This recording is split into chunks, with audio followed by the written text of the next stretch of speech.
Hello friends, welcome to exam alert YouTube channel. Exam alert YouTube চ্যানেলে সকলকে স্বাগত জানাই। তো ফ্রেন্ডস, আজকে আমরা আলোচনা করব আজকের সব আজব ইন্টারভিউয়ের কোয়েশ্চেন, ইন্টারভিউয়ের ডেমো, এই সমস্ত কিছু নিয়ে। ঠিক আছে? তো দেখো আজকে কি কি হয়েছে। আজকে সব আজব কাণ্ড হয়েছে। বসে বসে একটা ডেমো দিতে বলেছে, আর বোর্ডে গিয়ে আর একটা ডেমো দিতে বলেছে। বোঝা গেল? তারপর ওথেলো থেকে ডেমো দিতে বলেছে। তো আজকে সব কিছু আজব কাণ্ড করেছে ইন্টারভিউয়ে। এসব কি হচ্ছে কিছুই বোঝা যাচ্ছে না। টোটাল মানে বলতে গেলে ডেমো নিয়ে ছেলে খেলা শুরু করেছে ইন্টারভিউ বোর্ড। তো সমস্ত কিছু বিস্তারিত আলোচনা করব। তো তোমরা ভিডিওটা প্রথম থেকে শেষ অবধি দেখলে বুঝতে পারবে কতজনের কি কি প্রশ্ন করেছিল। এবং তোমরা টেলিগ্রাম চ্যানেলে জয়েন হয়ে যাবে, সেখানে কিন্তু আমি লিঙ্ক দিয়ে দেবো। তাহলে সেখানকার সমস্ত ফ্রি পিডিএফ তোমরা পেয়ে যাবে। তো তোমরা তোমাদের মতামত কমেন্ট করো, লাইক করো, এবং সর্বশেষ কথা হচ্ছে সাবস্ক্রাইব করো এরকম প্রত্যেকদিন আপডেট পেতে। তো চলো শুরু করি। দেখো, ক্যান্ডিডেট নাম্বার 1 এ ছিল ম্যাথের অনার্সের স্টুডেন্ট। এর টেবিল নাম্বার ছিল কত? 7 নাম্বার টেবিল ছিল এর। বোঝা গেল? তিনি যখন ঢোকে একে প্রশ্ন করা হয়েছিল যে নিজের সম্পর্কে বলুন। এবার নিজের সম্পর্কে যখন বলতে গিয়ে বলেছে আমি ম্যাথামেটিক্সে অনার্স, তখন এনাকে বলেছে যে ইংলিশে একটা স্টোরি পড়ুন এবং সেই স্টোরির মানেটা বলুন, মানে রিডিং পড়ে সেই স্টোরির মানেটা বলতে বলেছে। এবার এটা শেষ করার পর এনাকে বলেছে যে আর্টিকেল কি, আর্টিকেল কয় প্রকার, এবং ওরা দিয়ে দিয়েছে ইউনিভার্সিটি, আমব্রেলা, এগুলোর আগে কি আর্টিকেল বসবে। তো কীরকম প্রশ্ন, মোটামুটি ঠিকই আছে। তারপর বলেছে দুইজন স্পোর্টস পার্সনসের নাম বলুন যারা বেঁচে নেই কিন্তু প্রসিদ্ধ বা বিখ্যাত, সেরকম দুজন স্পোর্টস পার্সনের নাম জিজ্ঞেস করেছিল। এবার ডেমো বলছে কি, স্টোরি পড়াতে বলেছিল, স্টোরিটা পড়াতে বলেছিল একটা ডেমো। এবার দেখুন, তাহলে এর ক্ষেত্রেও কিন্তু দুটো ডেমো হয়ে গেল। প্রথম ডেমোটা হচ্ছে ইংলিশে স্টোরি পড়তে, এবং দ্বিতীয় ডেমোটা হচ্ছে সেটা পড়ে মানে বলতে বলেছিল। এবং একে জিজ্ঞেস করেছিল যে আপনি কী কী পড়াতে পারবেন, মানে প্রাইমারি স্টুডেন্টদের আপনি কী কী পড়াতে পারবেন। এনার ক্ষেত্রে টাইম লেগেছিল 5 থেকে 7 মিনিট। এবং সবচেয়ে আশ্চর্যজনক, এনার কিন্তু ম্যাথ থেকে কোনো সাবজেক্টিভ কোশ্চেন করা হয়নি। বোঝা গেল? তো তোমরা সকলে টেলিগ্রাম চ্যানেলে জয়েন হয়ে যাও, সেখানে কিন্তু আমি সমস্ত ফ্রি পিডিএফ দিয়ে দেবো, লিঙ্ক ডিসক্রিপশানে। দেখো, ক্যান্ডিডেট নাম্বার 2 ঢুকে একে প্রশ্ন করেছিল যে কোথা থেকে আসছেন। তারপর এনাকে প্রশ্ন করেছে যে তোমার হাইয়েস্ট কোয়ালিফিকেশন কি বলো। এবার হাইয়েস্ট কোয়ালিফিকেশন বলেছে। তারপরে এনাকে বলেছে যে রবীন্দ্রনাথের কবিতার উপর একটা ডেমো দিন। বোঝা গেল ব্যাপারটা? রবীন্দ্রনাথের যে কোনো একটা কবিতার উপর ডেমো দিন। এই অবধি ঠিকই ছিল। এবার যখন ডেমো দিয়ে তারপরে এনাকে বলছে কি, যে না রবীন্দ্রনাথের নাম, মানে রবীন্দ্রনাথ নামের সন্ধি বিচ্ছেদ করুন এবং সেটা বাচ্চাদের কিভাবে বোঝাবেন, মানে রবীন্দ্রনাথ নামের উপর একটা ডেমো দিন। এবার এটা দিয়ে বসার আগেই আবার আরেকটা প্রশ্ন করে বসে যে বৃত্তের উপর একটা ডেমো দিয়ে দেখান তো কীভাবে আপনি ডেমোটা দেন। তার মানে এনার ক্ষেত্রে কিন্তু টোটাল 3টা ডেমো হয়ে গেল। এবং 3টাই ভিন্ন ধর্মী ডেমো। তো বুঝতে পারছো, ইন্টারভিউ মানে একটা ছেলে খেলা শুরু করেছে। বা বিশেষ করে প্রশ্ন ঠিক আছে, কিন্তু ডেমো, সেই ডেমোগুলোর ক্ষেত্রে কিন্তু একটু আজগুবি বা আজব জিনিসপত্র করছে বোর্ড। টাইম লেগেছিল 9 থেকে 10 মিনিট, টেবিল নাম্বার ছিল 10। বোঝা গেল? তারপরে বোর্ডে কিন্তু শেপ, অনেক রকম শেপ থাকছে, টিএলএম থাকছে। তো এনার ক্ষেত্রে কিন্তু শেপ দেখিয়ে প্রশ্ন করা হয়েছিল যে কোনটা কি। ঠিক আছে? তারপরে দেখো, ক্যান্ডিডেট নাম্বার 3 হচ্ছে হিস্ট্রি অনার্সের স্টুডেন্ট। তো এনাকে বলেছে নিজের সম্বন্ধে বলুন। তারপর এনাকে বলেছে যে খারিফ শস্য ও রবি শস্য থেকে ডেমো দিন। খারিফ শস্য ও রবি শস্য থেকে ডেমো দিতে বলেছে হিস্ট্রি অনার্সের একটা স্টুডেন্টকে। তারপর বলেছে ইংলিশ থেকে মোটামুটি প্রশ্ন করেছে। তারপর প্রশ্ন করেছে যে যৌগিক সংখ্যা মৌলিক সংখ্যা বলতে কি বোঝায়, যৌগিক সংখ্যা বা মৌলিক সংখ্যা কি। তারপরে এনাকে প্রশ্ন করেছে বৃত্ত সম্পর্কে কি জানেন বলুন। এগুলো সব করার পরে এনাকে বলেছে টেন্সের কনভার্সন, মানে পাস্ট একটা সেন্টেন্স দিয়ে সেখান থেকে পাস্ট, সেখান থেকে প্রেজেন্ট, এবং সেখান থেকে ফিউচার, এই যে টেন্সের কনভার্সন, এই টেন্সের কনভার্সন কিন্তু এনার কাছ থেকে জিজ্ঞেস করেছিল। তারপর এনাকে বলেছিল চতুর্ভুজের কোণ, সেই চতুর্ভুজের কোণ থেকে এনাকে প্রশ্ন করেছিল। বোঝা গেল? এনার ক্ষেত্রে টেবিল নাম্বার ছিল 9, সময় লেগেছে 5 থেকে 7 মিনিট। তোমরা যারা যারা এখনও ভিডিওটা দেখছো সকলে কিন্তু লাইক করো, এবং তোমাদের নিশ্চয়ই একটা মোটিভেশন কাজ করছে যে চাকরিটা পেতেই হবে, সেই জন্যই তোমরা ভিডিওটা প্রথম থেকে শেষ অবধি দেখছো। তো তোমাদের কিন্তু অসংখ্য শুভেচ্ছা, তোমরা কিন্তু চাকরিটা পেতে চলেছো।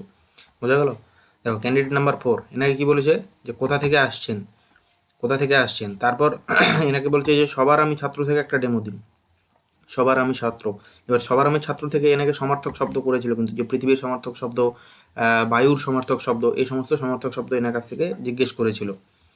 তারপর কি বলেছে, তারপর বলেছে ছোট বাচ্চাদের কিভাবে বোঝাবেন যে পৃথিবী গোল, গ্লোব ছাড়া এই জিনিসটা কিন্তু ইম্পর্টেন্ট। গ্লোব ছাড়া ছোট বাচ্চাদের কিভাবে বোঝাবেন যে পৃথিবী গোল।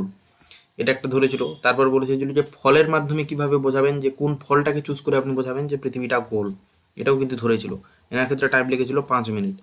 তো সকলে কিন্তু চ্যানেলটা সাবস্ক্রাইব করে দাও, প্রত্যেকদিন ইন্টারভিউ আপডেট এবং এরকম সমস্ত কিছু আপডেট তোমরা কিন্তু এখানে পেয়ে যাবে। সমস্ত কোশ্চেন পেতে টেলিগ্রামে জয়েন করো। তারপরে ক্যান্ডিডেট নাম্বার 5 ইংলিশ অনার্সের স্টুডেন্ট ছিল। এনার ক্ষেত্রে কিন্তু একদম আজব জিনিস তোমরা দেখতে পাবে। এটা প্রথম থেকে শেষ অবধি দেখো, তাহলেই তোমরা বুঝতে পারবে যে ইন্টারভিউটা কোন লেভেলে হচ্ছে বা কোন দিকে যাচ্ছে। এনার ক্ষেত্রে টেবিল নাম্বার ছিল 9।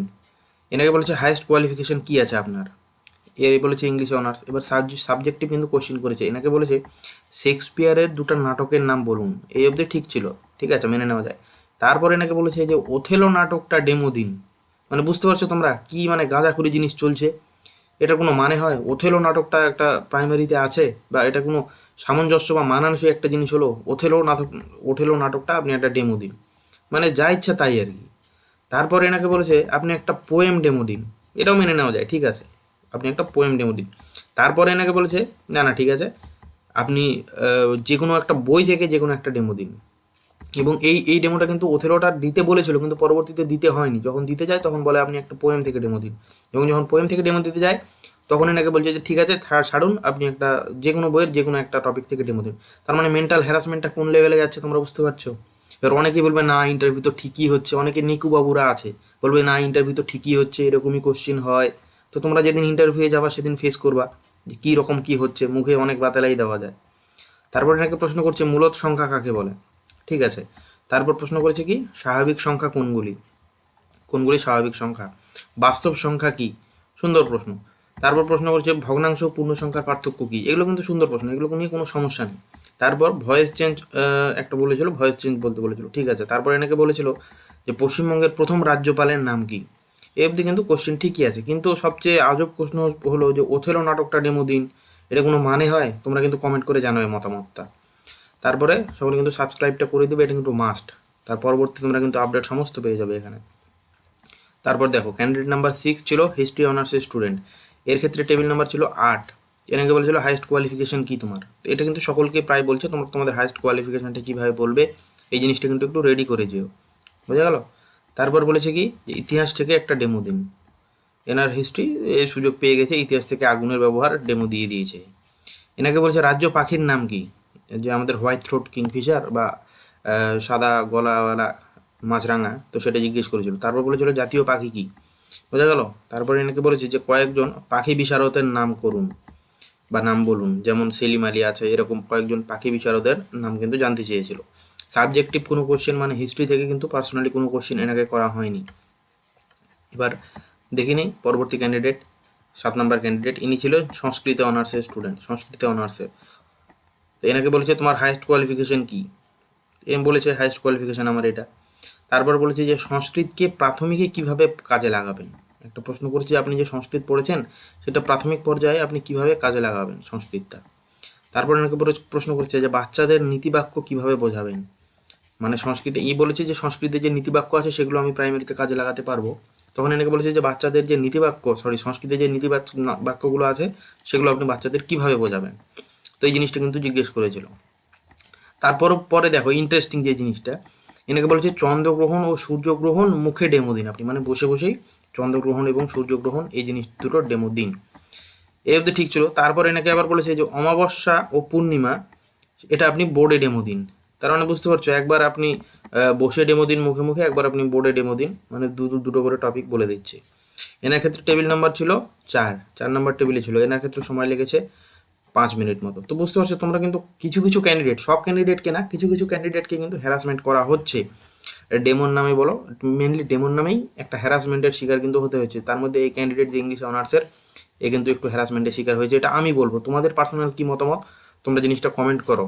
তো ভিডিওটা লং হয়ে যাচ্ছে, এই অবধি আজকের ভিডিও। তোমরা সকলে লাইক কমেন্ট শেয়ার সাবস্ক্রাইব করো এবং তোমাদের মতামত কমেন্টে জানাও। এবং তোমরা কিন্তু টেলিগ্রাম চ্যানেলে জয়েন হয়ে যাও, আমি লিঙ্ক ডেসক্রিপশানে দিয়ে দেবো, ঠিক আছে। Thank you.